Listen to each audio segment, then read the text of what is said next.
Yemen ने Israel को दी आखिरी चेतावनी। जवाब तय है और बहुत जोरदार होगा। हूती की धमकी से इजराइल में कोहराम। आयरन डोम और एरो डिफेंस सिस्टम पर सबकी नजर।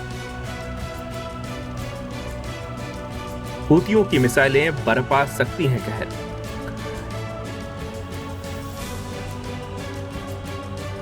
इजराइल ने बुधवार को यमन की राजधानी सना पर 15 दिनों में दूसरा हमला किया, जिसने वहां कोहराम मचा दिया। इजरायली फाइटर जेट्स और मिसाइलों ने हूती ठिकानों को निशाना बनाया, तो वहीं सना हवाई अड्डे पर जोरदार हमला किया। इससे पहले 28 अगस्त को इजराइल ने सना पर हमला किया था, जिसमें हूती प्रधानमंत्री अहमद अल रहावी समेत 10 लोग मारे गए थे और 90 लोग घायल हुए थे। इजरायली हमलों के बाद अब हूती बुरी तरह भड़क चुके हैं और बदले की आग में जल रहे हैं। यमन ने इजराइल को साफ शब्दों में चेतावनी दी है कि उसके हालिया हवाई हमलों का जवाब जरूर दिया जाएगा, और वो भी पूरी ताकत के साथ। बुधवार को यमन की सर्वोच्च राजनीतिक परिषद के अध्यक्ष मेहदी अल मशात ने कहा कि इजराइल ने यमन की राजधानी सना और उत्तरी प्रांत अल जौफ पर जो बर्बर हमला किया वह पूरी तरह से असफल रहा। उन्होंने कहा कि सभी ज़ायोनियों को सतर्क रहना चाहिए, क्योंकि जवाब अब तय है। ये हमला हमें और मजबूत जवाब देने का मौका देगा। गौरतलब है कि इजरायली हवाई हमले में कम से कम 35 लोगों की मौत हो गई और 130 से अधिक लोग घायल हो गए।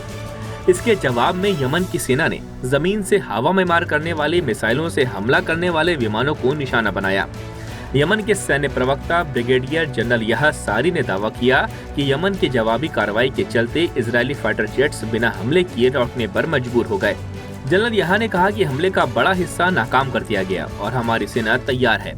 उन्होंने कहा कि हमले की आड़ में इजराइल ने जिन ठिकानों को निशाना बनाया वो सैन्य नहीं बल्कि नागरिक थे, जिनमें 2 अखबार 26 सितंबर और अल यमन भी शामिल थे। इन हमलों में कई पत्रकारों और आम लोगों की मौत हुई, जिनमें महिलाएं और राहगीर भी शामिल हैं।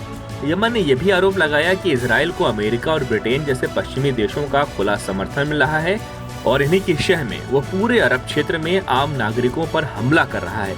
यमन की सेना ने साफ कर दिया कि वो गाजा पर हो रहे इजरायली हमलों के खिलाफ अपनी एकजुटता दिखाना जारी रखेंगे और हर हमले का जवाब दिया जाएगा, चाहे दुश्मन कितना भी ताकतवर क्यों न हो।